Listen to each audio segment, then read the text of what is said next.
Case के साथ चल के आए, एक आपने बनवाया है, एक भाजपा सरकार मोबाइल बंद करो। क्या अंतर समझ रहे हैं आप?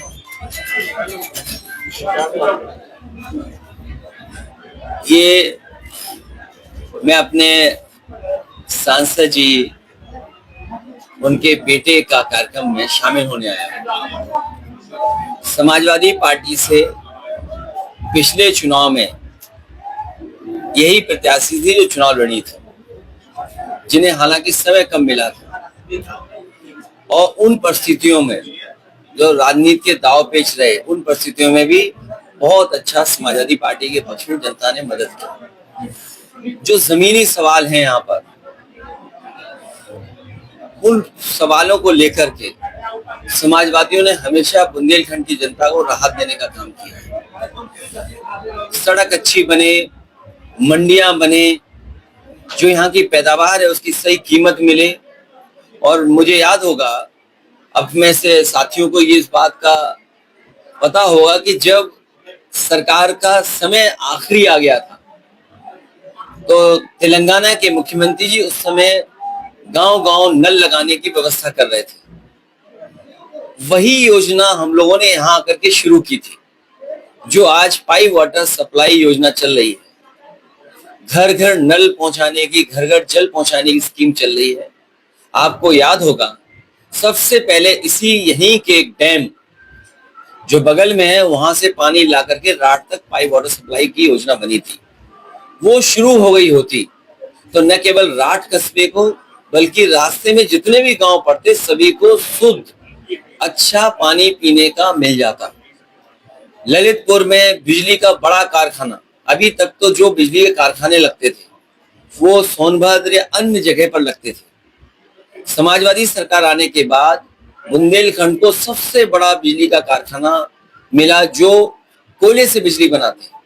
वहीं सबसे पहले सोलर पॉलिसी लेकर के आए, सोलर एनर्जी के लिए, जिसकी वजह से आपने देखा होगा कि जगह जगह पर बुंदेलखंड में सोलर प्लांट लगने लगे।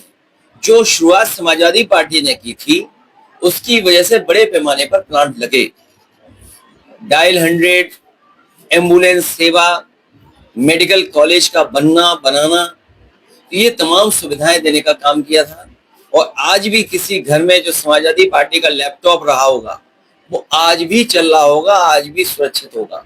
जो आप ये नेटवर्क देख रहे हैं इंटरनेट का, हालांकि मैं किसी प्राइवेट कंपनी के पक्ष में नहीं बोल सकता हूं, लेकिन जो नेटवर्क जो उस समय बड़े पैमाने पे इन्वेस्टमेंट हुआ था जियो को लेकर के, वही आज आपको दिखाई दे रहा होगा बड़े पैमाने पर।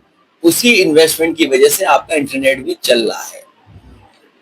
आसपास के जिलों में जो विकास दिखाई दे रहा है, वो गति अब नहीं दिखाई दे रही है। बुंदेलखंड एक्सप्रेसवे इस इलाके के लिए सबसे बड़े पैसे का बना हुआ एक्सप्रेसवे है, लेकिन जिस तरह बनना चाहिए था और प्रधानमंत्री जी के उद्घाटन के बाद जिस तरीके से उसका और मेंटेनेंस होना चाहिए था, वो अब दिखाई नहीं देता है। जैसे जहां पर प्रधानमंत्री जी ने उद्घाटन किया था, उस जगह पर कुछ नहीं बचा, कोई निशानी भी नहीं दिखाई दे रही है। अगर आप जाएं उस जगह पर जहां बड़े बड़े टेंट लगे थे, बड़े बड़े हेलीकॉप्टर उतरे थे, बड़ी रौनक पैदा हो गई थी, लेकिन उद्घाटन के बाद आज जब हम पीछे मुड़ करके देखते हैं तो कोई निशानी भी नहीं है। और जब वहां निशानी नहीं है तो वो लोग जिन्होंने कभी बुंदेलखंड एक्सप्रेसवे बनाया था, वो लोग भी बुंदेलखंड एक्सप्रेसवे को बना करके भूल गए। उसी की वजह से आपको उछल उछल के चलना पड़ता है, उछल उछल के जाना पड़ता है। अगर आपको रफ्तार की गति को न समझ पाए तो हो सकता है आपकी कमर का नुकसान हो जाए, पेट में दर्द हो जाए। सच्चाई ये है, समाजवादी सरकार झांसी से सिद्धार्थनगर को जोड़ना चाहती थी, झांसी इधर सिद्धार्थनगर उधर, क्योंकि मुख्यमंत्री जी पहली बार आए थे झांसी। वो ये कह गए कि हम झांसी को दिल्ली से जोड़ेंगे। तो उस योजना के तहत उन्होंने जो समाजवादी सरकार की समय का विजन था, केवल यूं टेढ़ा कर दिया, और उसका परिणाम ये हुआ कि चित्रकूट से लेकर के हमारे बिल्कुल भरतना विधानसभा में 2 लोकसभा, जहां कन्नौज और इटावा और मैनपुरी तीनों जुड़ती, वहां जाकर के ये एक्सप्रेसवे जुड़ गया, लेकिन मंडी नहीं बनी।